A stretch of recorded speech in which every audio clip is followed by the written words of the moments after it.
Assalamualaikum warahmatullahi wabarakatuh. Waalaikumsalam warahmatullahi wabarakatuh. Selamat pagi anak-anak. Pagi Bu. Gimana kabarnya hari ini? Sehat semua? Alhamdulillah. Sebelum kita memasuki pembelajaran hari ini, alangkah baiknya kita berdoa terlebih dahulu. Semoga pembelajaran hari ini berjalan dengan lancar. Bismillahirrahmanirrahim. Rabbi syrah li sadri wa yassir li amri wahlul 'uqdatam min lisani yafqahu qawli. Rabbi syrah li sadri amri wahlul 'uqdatam min lisani yafqahu qawli. Rabbi syrah li sadri wa yassir li amri wahlul 'uqdatam min lisani yafqahu qawli. Amin. Nah, di sini Ibu akan menjelaskan tentang fikih yang berkaitan dengan pengertian wudu. Apa itu wudu?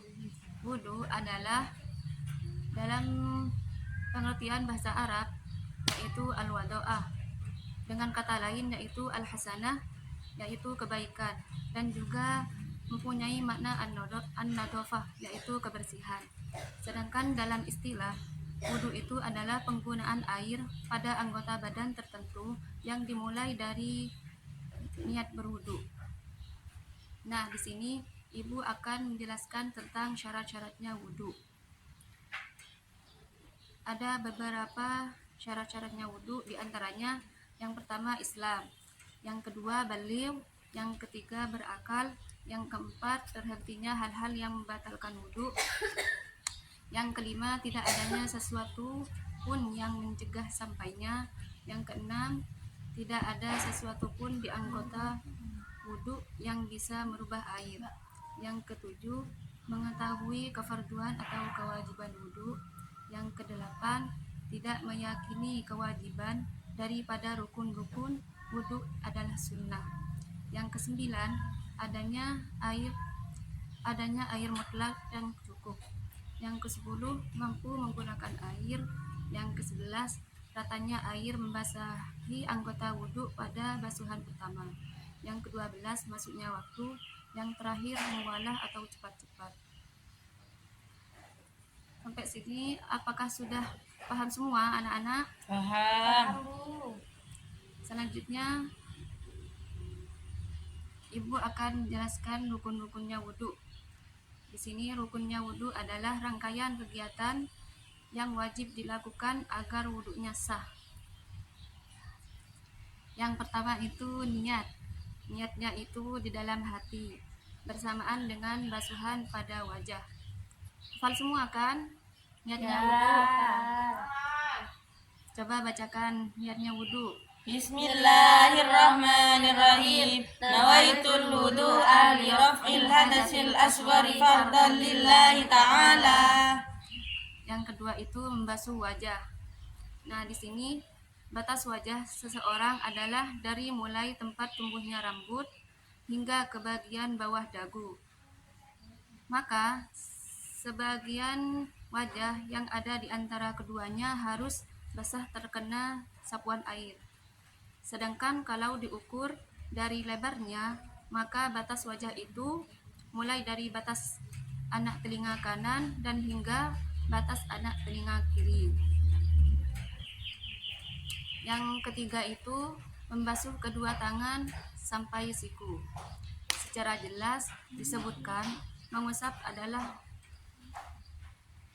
tentang keharusan membasuh tangan hingga ke siku dan wajib dilebihkan sedikit dari batas sikunya.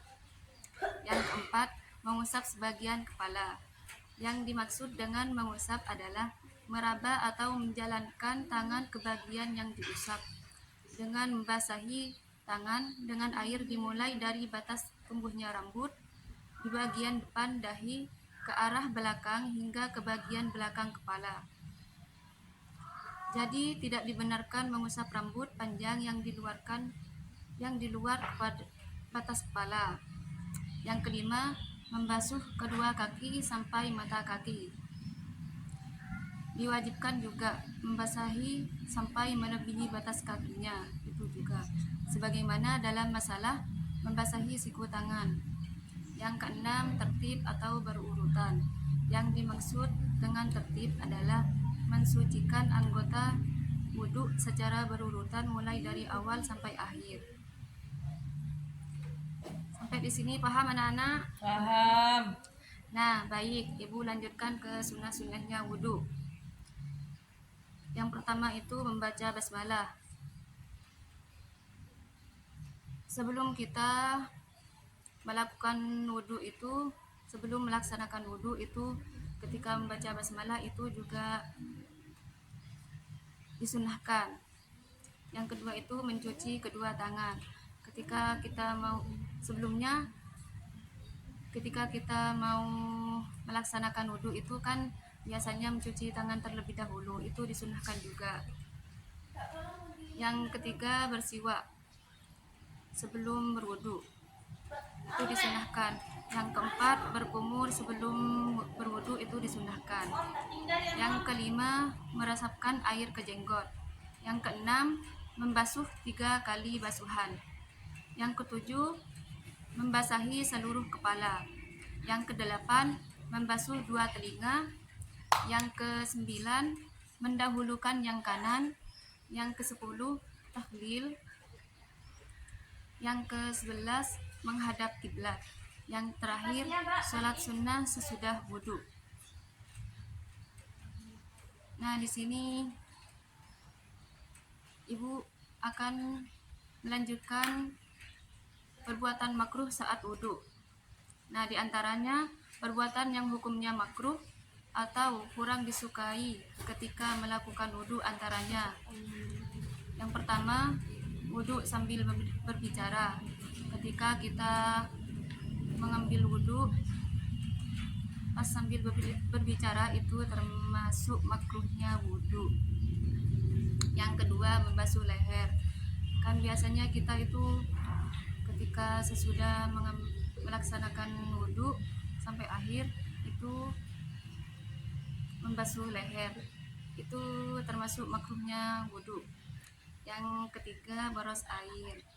Yang keempat, berwudhu di tempat yang tidak suci atau najis, kayak di kamar mandi.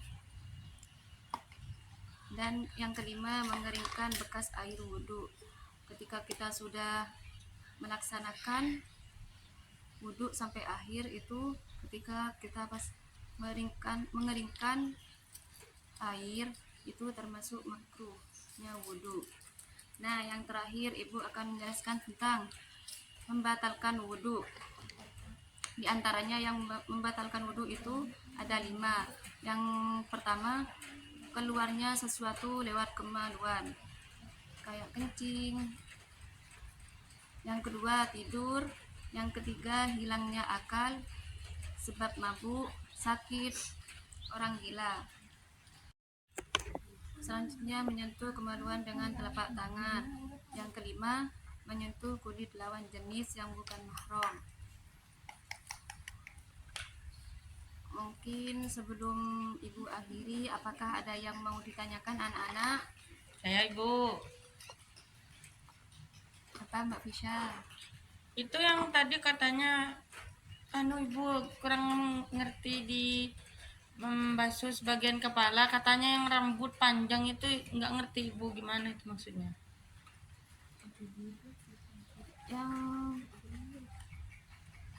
Yang rambut panjang katanya Ibu tadi.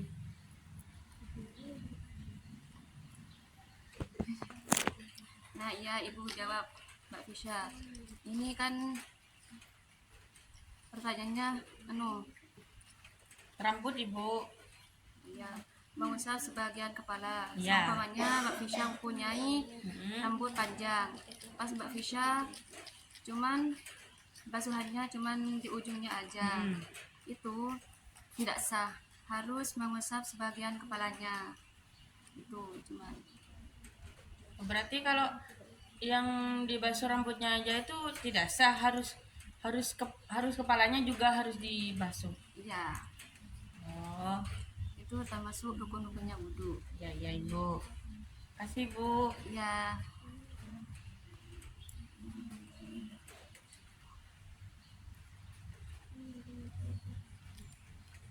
mungkin hanya itu yang bisa Ibu sampaikan.